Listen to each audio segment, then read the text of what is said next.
The salary is apparently $50,000, but will you come with me? At 50, I was ordered by my company to transfer overseas. I have a family, though my son is already an adult and has his own family. So currently, it's just me and my wife, Nancy, living together. I didn't expect her to want to leave the familiar surroundings of the US and follow me, but I asked her what she wanted to do, and her response was unexpected. What? Divorce right away? How are we supposed to live? Your role ends here. I realized that I was nothing more than an ATM to Nancy, and at the same time, I thought this might make life easier. So, okay, are you really okay with divorce? There's a way for me to work away from home. Nancy had made up her mind in just a few minutes, so knowing that her decision was firm, yet to avoid any complaints later, I asked again. Persistent men are disliked, you know. Unaware of anything, Nancy said this dismissively and skipped out the front door with a smile. Watching her back, I too couldn't help but smile. My name is Peter West. I'm 50. I've worked for many years as a salesperson at a major international corporation. Due to my parents' situation, I lived abroad until I graduated from middle school. Thanks to that, I can speak German, French, and Mandarin. My grandparents lived in the US, and shortly before I started high school, they fell ill, though not seriously enough to be hospitalized, so I moved in with them because they were worried. Both of my grandparents had passed away by the time I was in college.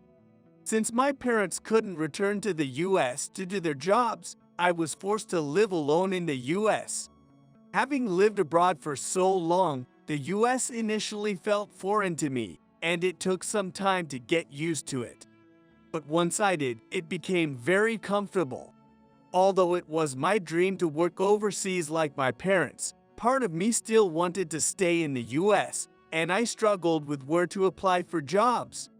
Eventually, I got a job at a major international corporation that seemed like it would allow me to work anywhere. Naturally, I was placed in the sales department where I used my language skills and communication abilities to negotiate various contracts. However, perhaps I joined at a bad time as the global situation deteriorated. Despite being a major company, we were not immune to events like the dot-com bubble burst and the global financial crisis, and there were times when the stock prices plummeted. Yet, through it all, I continued to work hard. Then I became the head of the sales department. As the global pandemic began to subside, and I resumed traveling between the US and other countries like before, I suddenly received an order from the president. Sorry for the rush, but could you transfer to an overseas branch starting next fiscal year? It's now the end of November. That means there's only about a month left until the next fiscal year starts. I was thinking of a younger person, but since it's a new branch, we need someone who can hit the ground running. Everyone agreed at the meeting that you're the right person for the job. In fact, when I turned 30, I had also been offered a position at a different overseas branch.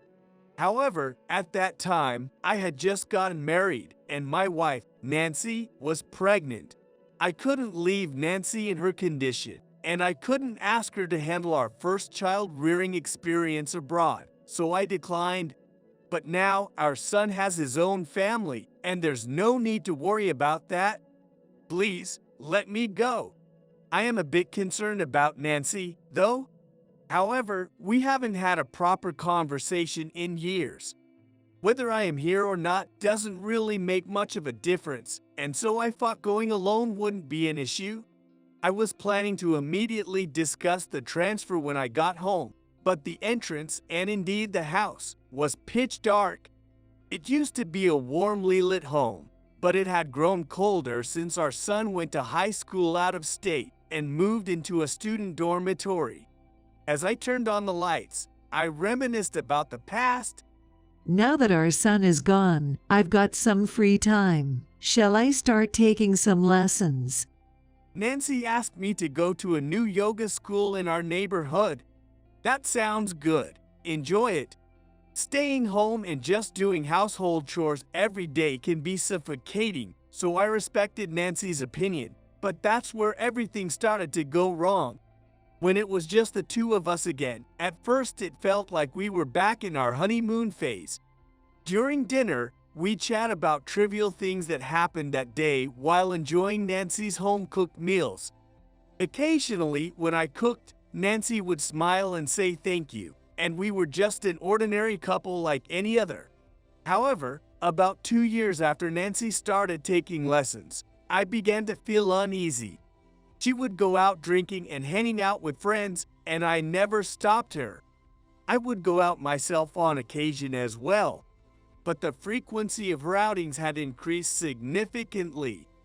I'm going on a one-night trip with my yoga class friends next time. Again, you just went recently, didn't you? I couldn't help blurting that out. What's the problem? You're hardly ever home yourself with all your business trips. It's true, I travel a lot, and sometimes I'm gone for up to 2 weeks when I go abroad. Maybe because I feel guilty for leaving her alone, I couldn't push the issue any further. Oh, Nancy's not home today either, huh? Since then, it's become more common to come home to a dark house.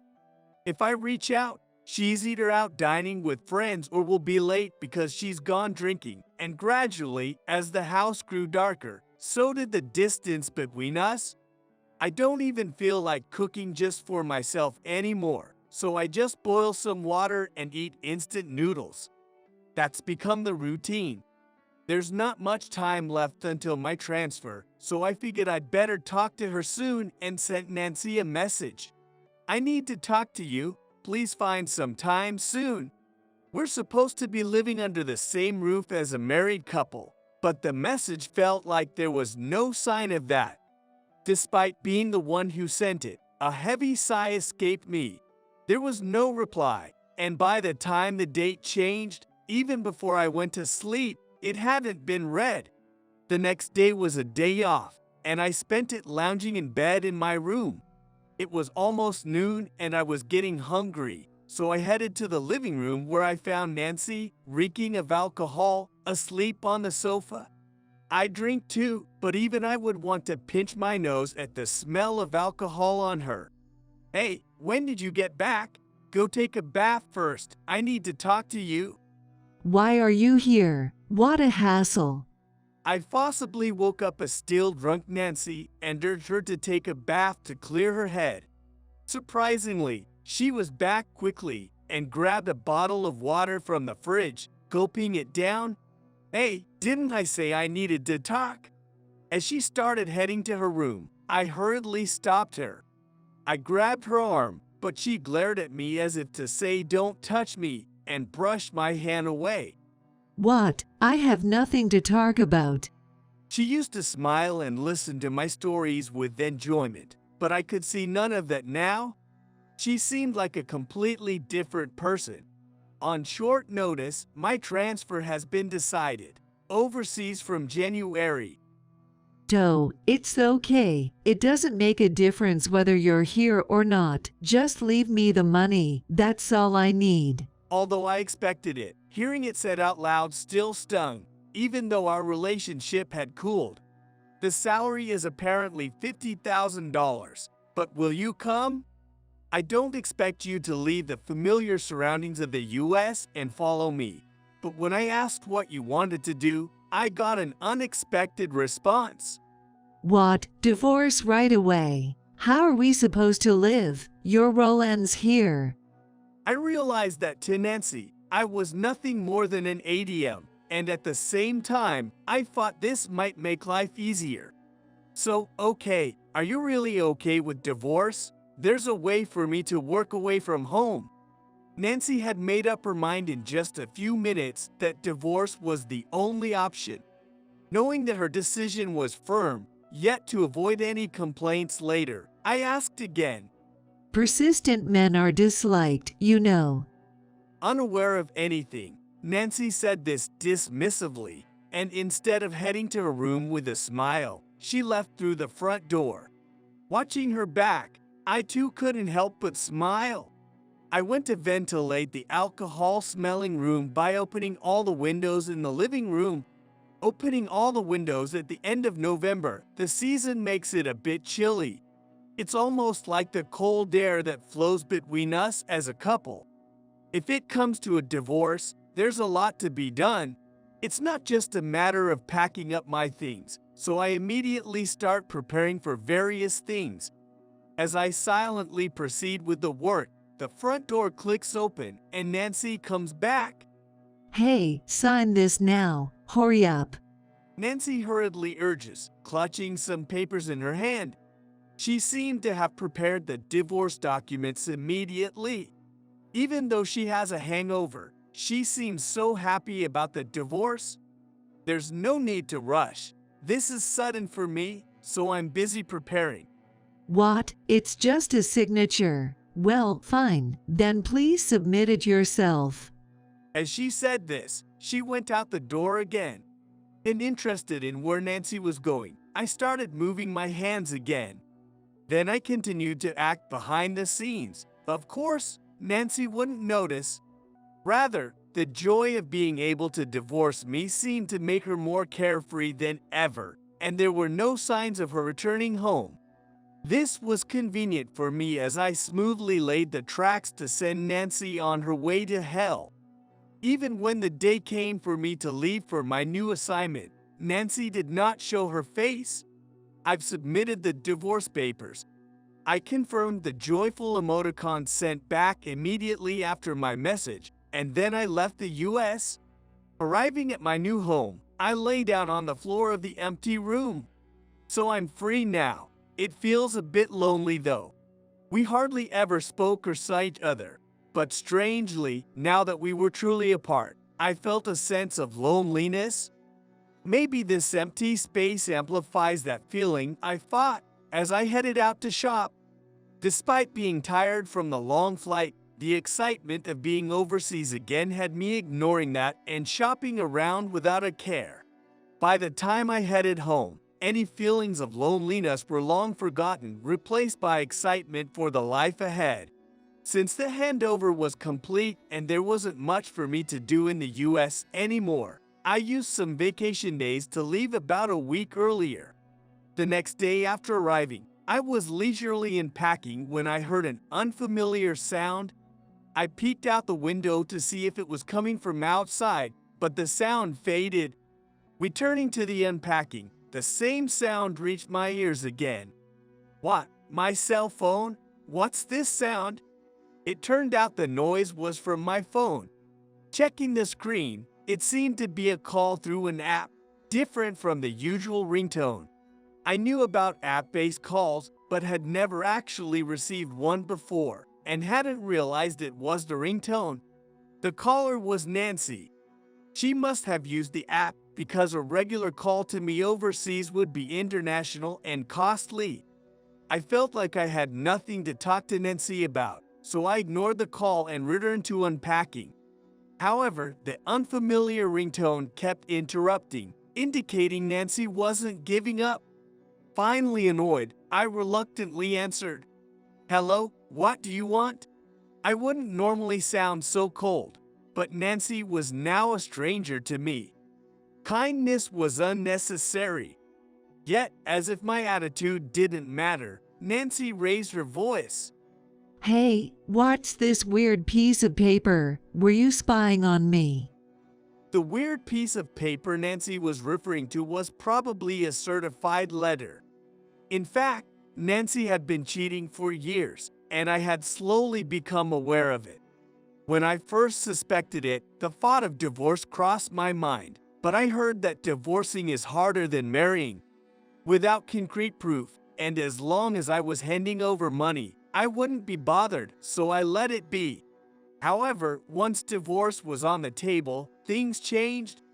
After Nancy said she wanted a divorce, I immediately hired a detective agency to investigate her infidelity. As a result, she was having an affair. Knowing she could get a divorce, Nancy must have let her guard down because the evidence was easy to gather. So before I left the US, I sent documents including a demand for compensation and the certified letter to the apartment of the man Nancy had been seeing. Spying is such a nasty word. I simply asked a professional to find out the truth. What do you mean alimony? We're strangers now, so that's invalid, and the amount you're giving for property division is way too little. Isn't that the real issue here? Working for a major international company, I undoubtedly earned more than most of my peers. Nancy had become a stay-at-home mom upon our marriage, and we were financially comfortable enough for her to continue after our son was born. Additionally, we had no trouble saving for our retirement. That's probably why she assumed she could live off the property division alone for the time being. What are you talking about? You were the one using it, so of course there's nothing left. Indeed, Nancy had started withdrawing money secretly from a savings account for personal use, in addition to the allowance I gave her when she began her affair. The money was automatically transferred into that account from my paycheck every month, and I hadn't noticed. It was only when we got divorced that I first learned of this fact. But I guess you're still stashing away money secretly, right? I do have some, but that was saved before we got married, so it's not part of the marital assets. There's no money left to give you. Honestly, I'd like to claim back the money she misspent, but there's no real impact on my lifestyle, and my lawyer told me it would be difficult. It's a sordid affair, but I'm not struggling for money, so I'm not worried about it. However, it's always good to have more money, so I intend to claim whatever I can. With such a small amount left, if I pay alimony, I won't get anything. Well, isn't that your own fault? Why don't you ask the other guy for support? I couldn't help laughing after saying that. After all, I know truths that Nancy doesn't. What are you laughing at? You might not know, but my boyfriend is the heir to that famous electronics company. He can easily come up with that kind of money. Indeed, Nancy's affair partner was the son of a globally renowned electronics manufacturer. However, he wouldn't be taking over the company. Before he met Nancy, he had caused a problem at the company and had been disowned. Really? Is he going to provide for you? Aren't you lending him money? Nancy was not only using her savings for dating expenses, but also giving some of the money to her boyfriend. That's because he wanted to start his own business. He didn't want to rely on his parents. Her lover is 35 years old, 7 years younger than Nancy. Age gap marriages are not so unusual these days, and she was likely thrilled that a younger man chose her. Unaware of the deceit, she had given him tens of thousands of dollars, according to the investigation. And when is he going to start his business? Well, that is, but there is money. Even if the business fails, he can just take over the family business. Her lover had kept his disownment a secret from Nancy, pretending to go to work in the morning to maintain the deception. However, his destinations were places like casinos and horse races for gambling.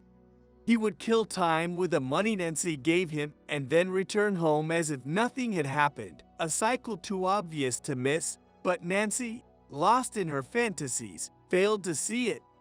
Talking about an overseas transfer, you only make $50,000 a year. The difference between you and him is like heaven and earth. $50,000. Did I say that? I said $50,000, but I never mentioned $50,000 a year. You're the one who asked if I would come along for $50,000 a year. Did you really think I would follow you on such a low income? No, you must be misunderstanding something. I said $50,000, but I never said it was in $50,000 a year. Even though our marriage had already broken down, perhaps because we had been married for so long, I could picture Nancy's confused face on the other end of the phone, her expression likely blank. Her silence was proof enough. Hey, are you listening? My salary isn't $50,000 a year. It's $50,000 a month. Really? $50,000 a month? How much is that a year? Perhaps realizing from my casual tone that it was a significant amount, Nancy's voice trembled slightly as she asked, "Well, that's roughly $600,000 a year." I had earned a respectable salary even when working in the US, something to boast about, but this amount was incomparable. I myself felt almost guilty for receiving so much. But on the other hand, that means they have high expectations for me, and I've committed to making this new branch successful. $600,000. Why didn't you tell me that? I'm supposed to be your wife after all. You just misunderstood on your own, but it's okay. You have your beloved rich boy, right? Continuing this conversation would only waste more time, so I was about to end the call. However, Nancy's next outrageous words stopped me. Let's get remarried. What? The word remarry didn't quite process in my mind, and I blurted out a foolish sound. I don't have an affair partner like Nancy, and since we've just divorced, I certainly don't have a new girlfriend. At my age, I'm not even thinking about finding a new partner. He's just a fling. If you're earning that much, I'll come over and support you as your wife again. So, Nancy wants to remarry me. I finally understood. That doesn't mean let's do that. Did you hit your head? There's no way I'd remarry someone who's given tens of thousands of dollars to a fling. Whether it's a fling or serious, none of that matters to me. The fact that my once beloved wife became involved with another man is all that matters. There's no love left, and I'm not kind enough to let her go without any repercussions. So, how about we bill that money to him? If he pays it back, there shouldn't be any problem, right? Oh, and since we're remarrying, you'll drop the alimony claim against me, right? Despite being the one at fault, how can she say such selfish things? I seriously wish I could peek inside her mind. It's probably filled with thoughts of money. Talking to you gives me a headache. There will be no remarriage between us, and I'm not dropping the alimony claim. Please don't contact me ever again. There's no point in continuing the conversation as it would only subject me to Nancy's one-sided thoughts. I coldly stated that. Wait. Ignoring her shouting on the phone, I hung up. I immediately blocked Nancy's account in the app. A few days later, while I was still using up my paid leave, I was finally settling into my furnished room and working on my computer. Despite being a workaholic, I found myself with too much free time and couldn't help but strategize to boost the new branch, even during my leave. In the midst of this, my phone rang with an incoming call. I checked who it was and quickly pressed the answer button. "Hello, how are you?" The call was from the lawyer who had been helping me with Nancy's case. The day after I received a call from Nancy, I got word that she and her affair partner had stormed into the law office. They both caused quite a scene, and I felt sorry for it. Hey, withdraw this claim right now. Why do I have to pay? I don't have that kind of money. As soon as they barged in, they started shouting, but he managed to calm them down enough to listen. However, they kept repeating the same phrase like parrots, demanding the claim be withdrawn. I've said it several times, but the claim will not be withdrawn. Before the two showed up at the office, I had already alerted my lawyer about their contact, so he handled it smoothly. But they were not backing down. Why not? He and I are getting married again. It's absurd to charge a wife like this. If the two of us are getting back together, then I'm innocent. The bizarre logic of these two chilled the atmosphere in the office. Even if I were there, I would probably just hold my head and sigh deeply. There's no fact of remarriage as far as I am informed. Even if you become his wife again, the claim for alimony is valid, and the man must pay, or it will go to court. What? Court? Are you kidding me? I was just deceived by this woman. I'm not at fault. The marriage is nullified, no problem. From here, it seems there was an unbearable and ugly argument that unfolded. Because there was no progress, we decided to have a 4-way video call today to discuss things. Why don't you answer my calls? Please. I'll return this woman. Just drop the alimony claim. As soon as the call connected, Nancy and the man began screaming. Both my lawyer and I sighed heavily, wondering how many times we've been through this. Can't you just stop bothering us? I will not remarry you, and I will not withdraw the claim against that man, I said sternly to the two. Didn't I say? Protesting further is useless. If you're that dissatisfied, hire a lawyer and let's discuss it in court. I'm fine with that. It's up to those two. The two of them didn't want a trial, but they kept yelling about not having money, although it's impossible for me to change my mind. At this point, I suddenly wondered, why is Nancy still with this man?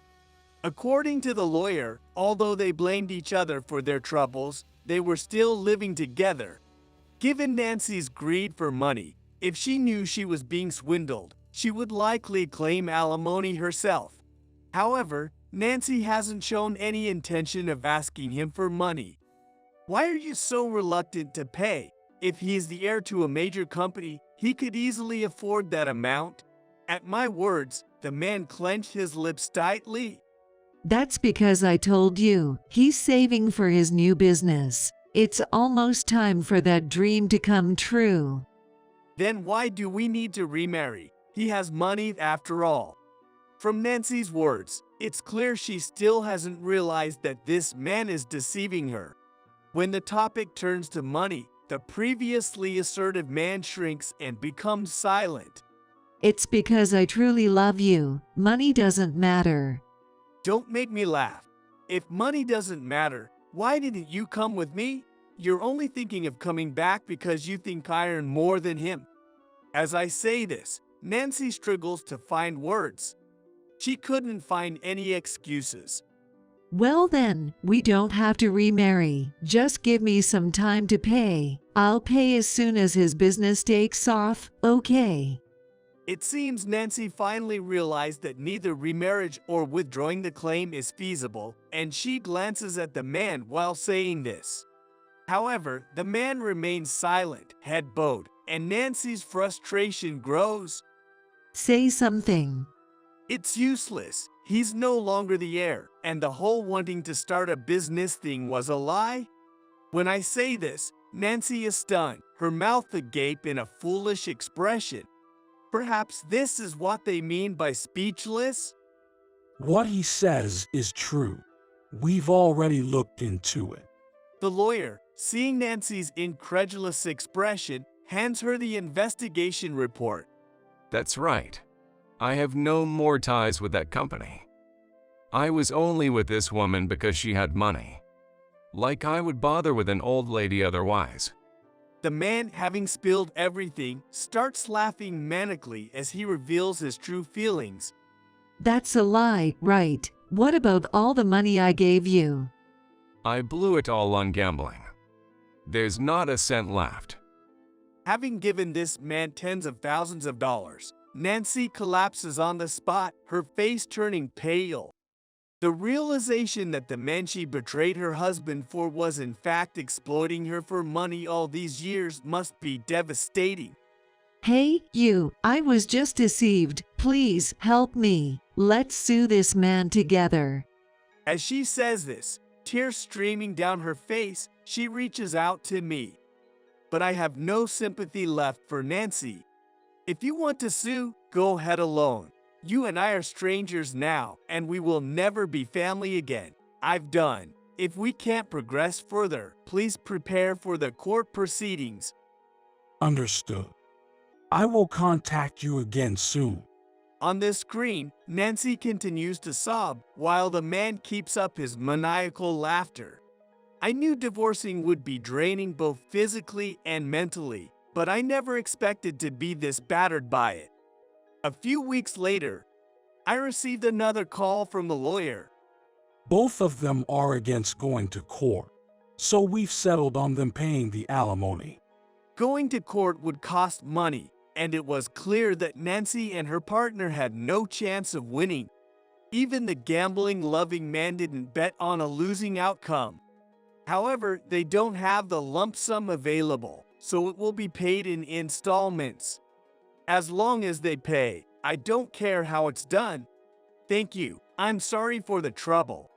Divorce cases often turn into messy affairs, and the lawyer laughed, seeming used to such situations.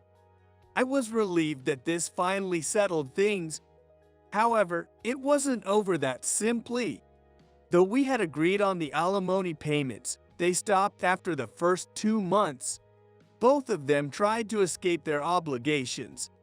I immediately contacted the lawyer who had helped me. Well, I kind of expected this. It seems there are many who try to disappear when it's time to pay. But no matter where they hide, they can't escape the alimony payments. I quickly filed a lawsuit. As a result, Nancy and her partner's wages and assets were subject to garnishment. They continued to argue vehemently after that video call and were living together because neither could manage alone. However, after repeatedly fighting loudly daily, they were asked by the landlord to leave and lost their place to live. Being unemployed, they had no place to live, and the money from our assets was gone due to the man's gambling. They could not sustain their lives, so Nancy and he took on day jobs and barely managed to rent a shabby apartment. The apartment had no bath, poor fittings, and drafts coming through the gaps. They begged the lawyer, saying that if their wages were garnished, they'd be evicted from their apartment too, but it's truly their own doing. The man, of course, and Nancy too could work. They were of working age and just needed to find regular jobs. However, since being disowned, the man had been obsessed with gambling, and Nancy had led a lazy life, merely a housewife in name. Thus, they could not hold down even simple jobs now, I was informed. Though I no longer love or care about Nancy, I couldn't help but feel a bit sorry for her. It's ironic how she betrayed her husband for another man, only to be betrayed and exploited by him in the end. In stark contrast to Nancy and her partner, who are barely scraping by day to day, my life is quite prosperous. The new branch's sales are going well, and there are no issues with workplace relationships. Living alone now, I of course return to a dark room. However, there isn't the cold air like there was in the house I lived with Nancy. Even in the same darkness, the environment makes such a difference in how it feels. Just a paper can make you family, and another can turn you back into strangers. It's astounding how that can change a life so drastically. There were certainly happy times in my life with Nancy, and not all memories are bad. Reflecting on the past, I feel that Nancy's care for me wasn't entirely false. However, I've painfully realized that I was blind to her true nature, and that led to our current outcome. The beloved person who supported me is gone, but I have many valued colleagues. From now on, I plan to live for my company and my own happiness.